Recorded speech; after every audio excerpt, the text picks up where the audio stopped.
Hello everyone. आज अपन मानव का पाचन तंत्र पढ़ेंगे, डाइजेस्टिव सिस्टम ऑफ ह्यूमन। ठीक है।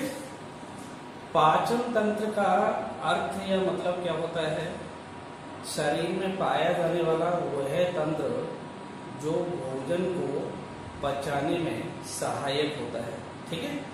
जैसे हम लोग खाना ले रहे होते हैं, खाना खाते हैं, अर्थात भोजन को इंजेस्ट करते हैं। ठीक है। जैसे बोलस के रूप में इंजेस्ट किया तो वो जब जाएगा आहार नाल के अंदर तो विभिन्न प्रकार के एंजाइम्स के साथ क्या किया जाता है, जो भोजन के जटिल अणु होते हैं उन जटिल अणु को सरल अणुओं में परिवर्तित कर दिया जाता है और इस योग्य बना दिया जाता है जिससे वो आसानी से अवशोषित हो सके।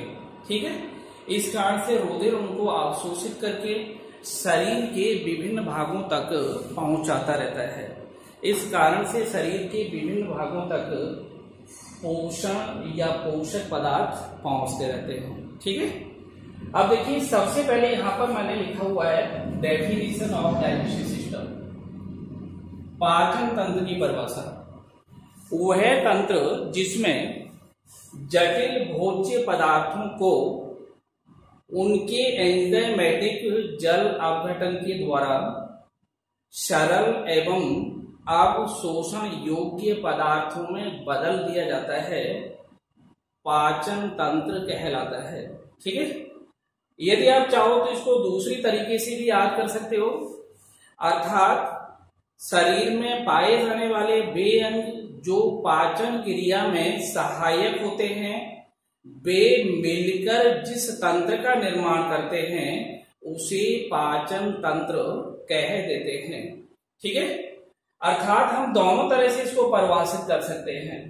शरीर में यह तंत्र बहुत महत्वपूर्ण होता है क्योंकि ये हम जो भी खाना पीना करते हैं, जो भी हम भोजन ग्रहण करते हैं, उस भोजन को शरीर के प्रति एक अंग तक पहुंचाने के लिए क्या करता है, उसको सरल एवं अवशोषण योग्य पदार्थों में बदल देता है जिसमें बहुत सारे प्रकार के एंजाइम्स भाग लेते हैं। ठीक है।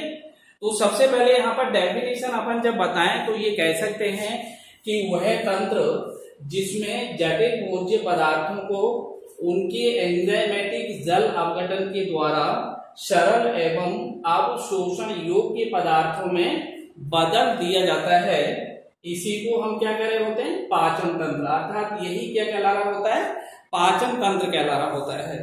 दूसरे शब्दों में मैंने क्या बताया, शरीर में पाए जाने वाले वे अंग जो पाचन क्रिया में सहायक होते हैं मिलकर जिस तंत्र का निर्माण करते हैं उस तंत्र को पाचन तंत्र कह देते हैं। ठीक है। ओके। अब देखिए, मैंने यहां पर ये पाचन तंत्र का डायग्राम बनाया हुआ है।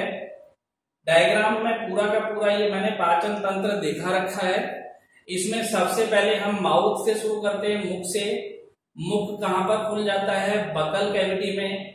बकल कैविटी पीछे की तरफ कहां पर खुलेगी, फेरिंक्स या ग्रसनी में। ग्रसनी निगलक द्वार की सहायता से कहां पर खुल जाती है, ग्रासनाल में या इसोफेगस में। इसी नलिका को हम क्या कह रहे होते हैं, ग्रासनाल कह रहे होते हैं। ठीक है। ये ग्रासनाल कहां पर जाके खुलती है, आमाशय में खुल जाती है। आमाशय हमारे किधर होता है, राइट में होगा या लेफ्ट में होगा, लेफ्ट में होता है। डायाफ्राम के ठीक नीचे एक थैली के आकार की संरचना को आमाशय कह देते हैं या स्टोमक कह देते हैं। यह आमाशय में किस में खुल जाता है, छोटी आंत में खुल जाता है। छोटी आंत बड़ी आंत में खुल जाती है और बड़ी आंत यहाँ पर ये मलाशय में, और मलाशय एनस या गुदा के द्वारा शरीर से बाहर खुल जाता है। ठीक है। ये पूरी की पूरी हमारी क्या है, पाचन तंत्र, डाइजेस्टिव सिस्टम, जो किसके द्वारा मिलकर के बनी हुई है, जो आहार नाल तथा पाचक ग्रंथियों के द्वारा मिलकर के बनी हुई है। बहुत सारी यहाँ पर लाल ग्रंथियां लगी हुई है मुखुआ के साथ, और लाल ग्रंथियों के बाद ये यहाँ पर लीवर आ गया, ये यहाँ पर पैंक्रियाज आ जाता है, इसको हम आग्नेयाशय कह रहे होते हैं। ये सभी कौन सी ग्रंथियां होती हैं, पाचक ग्रंथियां होती हैं। अर्थात हमारे शरीर में पाचन तंत्र का निर्माण आहार नाल तथा सहायक पाचक ग्रंथियां मिलकर करती हैं। ठीक है, अब देखिए इसको थोड़ा सा और एलोबरेट करते हैं और इसको थोड़ा सा विस्तृत देखते हैं। जब हम लोग भोजन ग्रहण करेंगे, इंजेक्शन ऑफ फूड, तो सबसे पहले भोजन मुख के द्वारा ग्रहण किया जाएगा, माउथ अपर्चर के द्वारा, और ये किसमें जाएगा, बकल कैविटी में। बकल कैविटी में भोजन को क्या किया जाता है, चबाया जाता है। यहाँ पर इसका पार्शियल क्या होता है, डाइजेशन हो जाता है, आंशिक रूप से यहाँ पर पाचन शुरू हो जाता है। फिर इस भोजन को निगल लिया जाता है। ये कहाँ पहुंचेगा, फेरिंक्स में। फेरिंक्स से निगलक द्वार के द्वारा कहां पर आ जाता है, ग्रासनाल में। ग्रासनाल में कोई भी पाचक ग्रंथि नहीं होती है, यहाँ पर भोजन का कोई भी पाचन नहीं होता। यहां से भोजन फिर कहां पर पहुंचता है, आमाशय में। और आमाशय में जब ये पहुंच जाता है तो आमाशय में इस भोजन में गैस्ट्रिक जूस या जठर रस मिला दिया जाता है और फिर यहाँ पर भोजन का पाचन प्रारंभ हो जाता है। यहां से ये फिर कहां पर पहुंचता है, छोटी आंत में। छोटी आंत में अधिकतर भोजन के पाचन की क्रिया कंप्लीट हो जाती है। ठीक है, और यहीं से अधिकांश भोजन को क्या किया जाता है, एब्जॉर्ब कर लिया जाता है, अवशोषित कर लिया जाता है, जो शरीर के विभिन्न भागों में पहुंचाया जाता है। किसकी सहायता से, with the help of blood. किसकी सहायता से पहुंचाते हैं, ब्लड की सहायता से। ठीक है, इसके बाद देखिए यहाँ पर ये पैंक्रियास है, अग्न्याशय है ग्रंथि, ये यहाँ पर कौन सा जूस बना रही होती है, पैंक्रियाटिक जूस। यहाँ पर ये लीवर है, लीवर से कौन सा वाला जूस बन रहा होता है, बायल जूस या पित्तरस। और ये पित्तरस यहाँ पर पित्ताशय के अंदर या गाल ब्लैडर के अंदर क्या होता रहता है, संचित। और फिर इसको यहाँ से वायल डक्ट के द्वारा कहां पर पहुंचा दिया जाता है, डियोडिनम या ग्रहणी में, जो छोटी आंत होती है और यू वाला भाग होता है। ये छोटी आंत का यू वाला भाग डियोडिनम कहलाता है। इसके बाद ये बीच में बहुत सारा कॉइलिंग बनाए हुए हैं, इसको हम क्या कह रहे होते हैं, जैजुनम कह रहे होते हैं या अग्र क्षुद्रांत कह रहे होते हैं। और ये इसका अंतिम जो भाग होता है ये इलियम होता है। और ये इलियम यहाँ पर किसमें खुल जाता है, अंधनाल या सीकम। यहाँ से बड़ी आंत शुरू हो जाती है। इस आंत में आपने देखा होगा सीकम जो छोटा सा पार्ट लगा हुआ है, यहाँ पर ये छोटी सी टैल के आकार की संरचना लगी रहती है। इसको हम कह रहे होते हैं वर्मीफॉर्म अपेंडिक्स, या इसको हिंदी में कहा जाता है क्रम रूपी परिशेषिका। ठीक है, इसका कोई यहाँ पर काम नहीं है, लेकिन यदि इसमें कोई एबनॉर्मल ग्रोथ हो जाती है तो यहाँ पर हमें प्रॉब्लम होती है, बहुत तेज पेन होना शुरू हो जाता है और उसे हम अपेंडिक्स कह देते हैं। क्या कह देते हैं, अपेंडिक्स।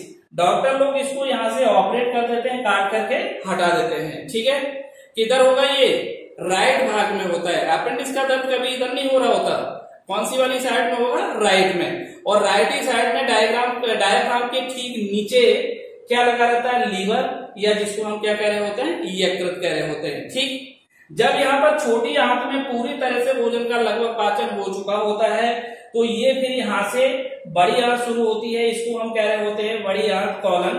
कॉलन का ये आरोही भाग होता है, ये अनुप्रस्थ भाग होता है, जिसको टी ट्रांसवर्स कॉलन कह रहे होते हैं।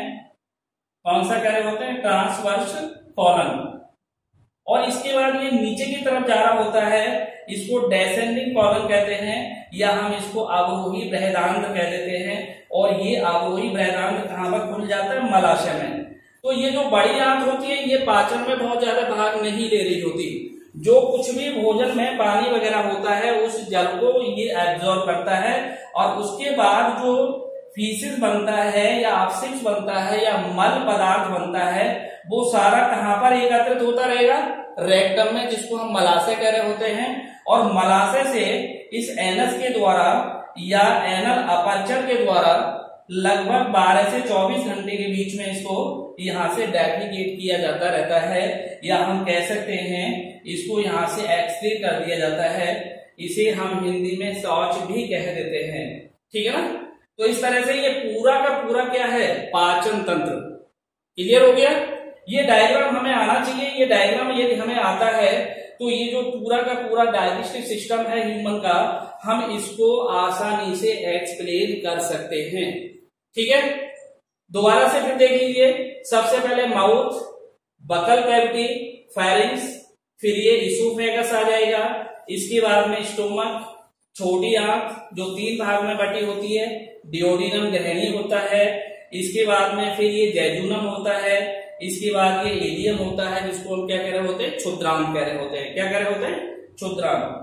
इसके बाद यहाँ से ये बड़ी आंत शुरू हो जाती है, इसमें ये देखिए सीकम होता है, यहाँ पर ये वर्मीफॉर्म अपेंडिक्स लगा हुआ है, ये यहाँ से चल करके और फिर किसमें खुल जाती है, मलाशय में, और मलाशय के बाद एनस आता है, एनस के द्वारा शरीर से इसको बाहर खोल दिया जाता है। अर्थात मनुष्य में या हमारे अंदर जो पाचन तंत्र है वो मुख से प्रारंभ होकर कहां तक फैला होता है, गुदा तक फैला होता है। ठीक है, कहां से प्रारंभ होगा, मुख से। जैसे मैंने यहां पर देखिए अभी बताया है, पाचन तंत्र का निर्माण आहार नाल और किसके द्वारा हो रहा है, पाचक ग्रंथियों के द्वारा। अर्थात आहार नाल और पाचक ग्रंथियां मिलकर के किसका निर्माण कर रही होती है, पाचन तंत्र का निर्माण करती हैं। ठीक है, एक तरफ मैंने लिख दिया है ये आहार नाल और दूसरी तरफ क्या है, ये पाचन ग्रंथियां। पाचन ग्रंथियां यहाँ पर 3 प्रकार की होती हैं, सैलाइवरी ग्लैंड लार ग्रंथियां जो लार का स्राव करती हैं, और दूसरी यकृत जिसको हम लीवर कह रहे होते हैं, सबसे बड़ी बाह्य स्रावी ग्रंथि होती है शरीर में। ठीक है, इसके बाद में अग्न्याशय, ये मिक्स्ड या मिश्रित होती है। यहाँ पर देखिए छोटी आंत का जो यू वाला पार्ट है जिसमें ये एक पत्ती के आकार की दिखाई दे रही है, इसको हम पैंक्रियाज भी कह रहे होते हैं। मिश्रित इसको इसलिए कहा जाता है कि ये बाह्यस्रावी ग्रंथि का भी काम कर रही होती है और अंतःस्रावी ग्रंथि का भी काम करती है। बाह्यस्रावी ग्रंथि का काम करेगी तो पैंक्रियाटिक जूस को बनाएगी, अंतःस्रावी ग्रंथि का काम कर रही होती है तो उस समय इसका मध्य भाग होता है, उस मध्य भाग को लैंगर की द्वीप कोशिकाएं कहा जा रहा होता है, जिसमें अल्फा बीटा गामा सेल्स होती हैं और वो यहाँ पर क्या बनाती हैं, इंसुलिन, ग्लूकागॉन और स्टेटिन। ठीक है, इस तरह से ये हार्मोन यहाँ पर बनते हैं। तो इस कारण से हम ये कह रहे होते हैं कि ये बाह्यस्रावी और अंतःस्रावी दोनों तरह से काम कर रही होती है। कौन सी ग्रंथि, अग्न्याशय ग्रंथि। तो यहाँ पर पाचक ग्रंथियों में हम किसका नाम ले रहे होते हैं, लार ग्रंथियों का, यकृत ग्रंथियों का, अग्न्याशय ग्रंथियों का। इन ग्रंथियों से जो स्रावित पदार्थ हैं उनको पाचक रस कहा जाता है या उनको हम एंजाइम्स कह सकते हैं।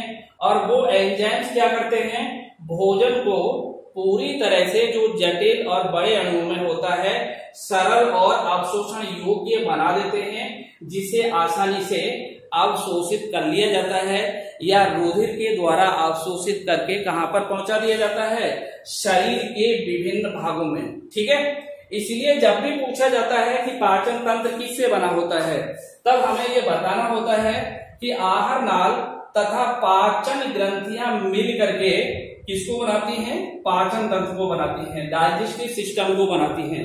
ठीक है, इनको हम एक्सेसरी डाइजेस्टिव ग्लैंड भी कह रहे होते हैं या सहायक पाचन ग्रंथियां भी कह रहे होते हैं। ठीक है ना, क्लियर हो गया। सबसे पहले मैंने डेफिनेशन बताया किसका, पाचन तंत्र का। क्या बताया, वो है तंत्र जिसमें जटिल भोज्य पदार्थों को उनके एंजाइमेटिक जल अपघटन द्वारा सरल एवं अवशोषण योग्य पदार्थों में बदल दिया जाता है, इसी को हम पाचन तंत्र कह देते हैं। अथवा मैंने कहा था कि शरीर में पाचन क्रिया में भाग लेने वाले वे अंग जो मिलकर के पाचन तंत्र को बनाते हैं। जैसे अगर हम इन सारे अंगों का नाम लेंगे तो ये सारे अंग हैं, ये सारे अंग मिलकर के ही तो पूरा पाचन तंत्र बनाए हैं। इसलिए अंग से क्या बना है, तंत्र बना है। इसलिए हम क्या कह रहे होते हैं कि वे अंग जो पाचन क्रिया में भाग लेते हैं मिलकर जिस तंत्र का निर्माण करते हैं उसे पाचन तंत्र कह दिया जाता है या उसी को डाइजेस्टिव सिस्टम कह देते हैं। ठीक है, इसके बाद मैंने बताया पाचन तंत्र किससे मिलकर के बनेगा, आहार नाल तथा पाचक ग्रंथियों से मिलकर बना होता है। अर्थात आहार नाल और कौन बनाता है, पाचक ग्रंथियां। आहार नाल ये पूरा का पूरा लंबा पार्ट जा रहा है, इसको हम क्या नाम दे रहे होते हैं, आहार नाल कह रहे होते हैं। और इसके साथ जो ग्रंथियां जुड़ी हुई हैं वो सारी की सारी कौन सी ग्रंथियां हैं, पाचक ग्रंथियां हैं, सहायक ग्रंथियां हैं, जिनके द्वारा डाइजेस्टिव जूसेस बनाए जाते हैं और वो भोजन को पचाने में सहायता कर रहे होते हैं। यदि यहाँ पर ये पाचक रस नहीं बनेंगे तो भले ही आहार नाल है लेकिन वहां पर भोजन का प्रॉपरली पाचन नहीं होगा और इस तरह की जो कंडीशन आती है उसको हम इंडाइजेशन कह सकते हैं। और वो इंडाइजेशन फिर क्या करती है, विभिन्न प्रकार के और रोगों को भी जन्म देना प्रारंभ कर देती है। ठीक है, इसीलिए यहाँ पर हम पाचन तंत्र में किसकी बात कर रहे होते हैं, पाचक रस की।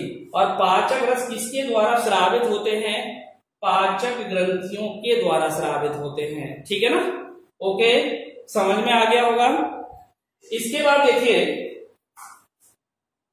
आगे हम शुरू करते हैं आहार नाल का पूरा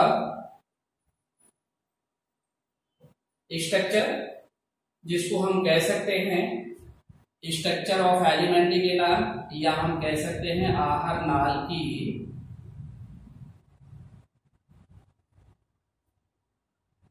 संरचना।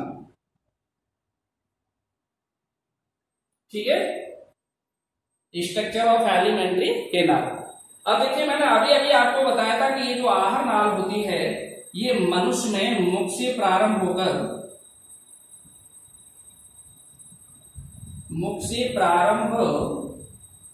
होकर गुदा तक फैली होती है।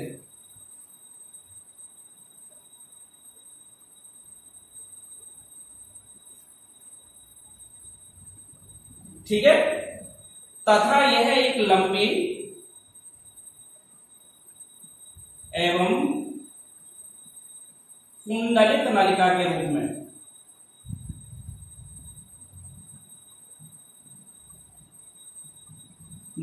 के रूप में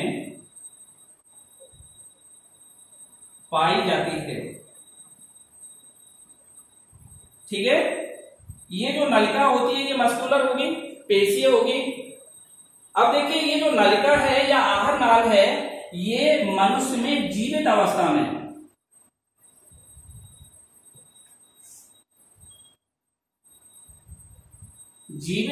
में लगभग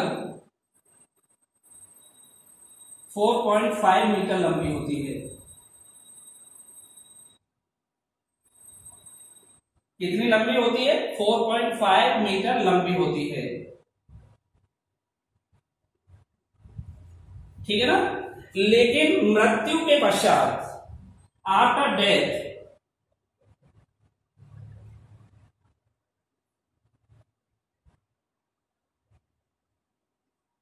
शिथिलन के कारण, शिथिलन का मतलब होता है रिलैक्सेशन, शिथिलन के कारण